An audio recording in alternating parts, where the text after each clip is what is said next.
Hello hi friends, ఈరోజు ఆదివారం. ఈరోజు నేను ఎక్కడున్నానంటే శ్రీ గండి మైసమ్మ దేవాలయం, పెద్ద అంబర్పేట్. మనం హైదరాబాదు నుంచి కోదాడ వెళ్ళే రూట్లో ఉంటుంది. ఇక్కడ టెంపుల్ చాలా పవర్ఫుల్ ఉంటుంది, అమ్మవారి టెంపుల్. ఈరోజు ఆదివారం కాబట్టి దర్శనం కోసం వచ్చాను ఇక్కడికి. ఒకసారి ఇది పెద్ద అంబర్పేటకి వచ్చాను కాబట్టి ఇక్కడ ఒకసారి అమ్మవారిని చూపిస్తాను. చూడండి, చాలా పవర్ఫుల్ ఉంటాయి. ఇక్కడ చాలామంది ఎక్కడి నుంచో వస్తారు. రంగారెడ్డి డిస్ట్రిక్ట్, మెదక్, సంగారెడ్డి అక్కడి నుంచి కూడా వస్తారు. చూడండి, ఇక్కడ పెద్ద అంబర్పేట వెళ్ళే రూట్లో మన ఇక్కడ గండి మైసమ్మ తల్లి అనే దేవాలయం ఉంటుంది. ఇక్కడ చూడండి, అమ్మవారు వచ్చేసి ఇట్లా రూపం ఉంటుంది అమ్మవారిది. చాలామంది వస్తారు ఇక్కడికి.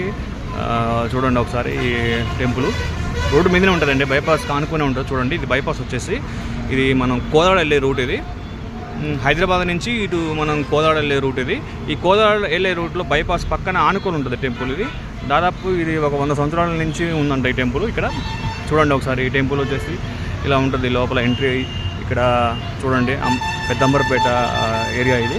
అమ్మవారు చూడండి, ఇక్కడ టెంపుల్. ఇక్కడ చూడండి, ఇక్కడ కళ్ళు మనకి ఏదైనా కోరుకుంటే అది నెరవేరితే ఇక్కడ కళ్ళు అర్పించవచ్చు అమ్మవారికి.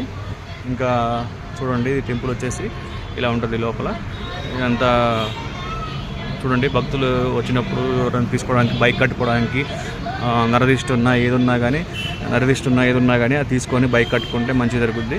ఇదంతా చూడండి, గాజులు ఇవన్నీ చూడండి. టెంపుల్ మాత్రం చాలా బాగుందండి. ఇక్కడ ప్రతి ఆదివారం వచ్చేసి చాలామంది ఇక్కడ కోళ్ళు, యాటలు అన్నీ కోసుకుంటారు. వాళ్ళ కోరుకున్న కోరికలు నెరవేరుతాయి కాబట్టి తప్పకుండా అందరూ వస్తారు. చూడండి, ఈ బైపాస్ ఆనుకొని పక్కనే ఉంటుందండి పెద్ద అంబర్పేట ఏరియాలో. చూడండి, అమ్మవారి యొక్క ఉగ్రరూపం ఇలా ఉంటుంది. చూడండి, మీరు కూడా ఫ్యామిలీతో ఎప్పుడైనా వచ్చినప్పుడు ఇక్కడ పెద్ద అంబర్పేట రోడ్డు పక్కనే ఉంటుంది, బైపాస్ పక్కనే ఉంటుంది. ఒకసారి వచ్చి మీరు అందరూ చూడండి, అమ్మవారిని చూపిస్తాను. ఇది టెంపుల్ ఎంట్రీ ఉంటుంది. ఇలా ఉంటుంది ఎంట్రీ లోపలికి. ఇలా లోపల ఎంట్రీకి వెళ్ళొచ్చు. ఇలాగ ఉంటుంది. అమ్మవారిని చూపిస్తే చూడండి, ఒకసారి జూమ్ చేసి చూపిస్తున్నానండి. అమ్మవారు వచ్చేసి ఇలా ఉన్నారు. మీరు కూడా తప్పకుండా అందరు రండి. ఓకే అండి.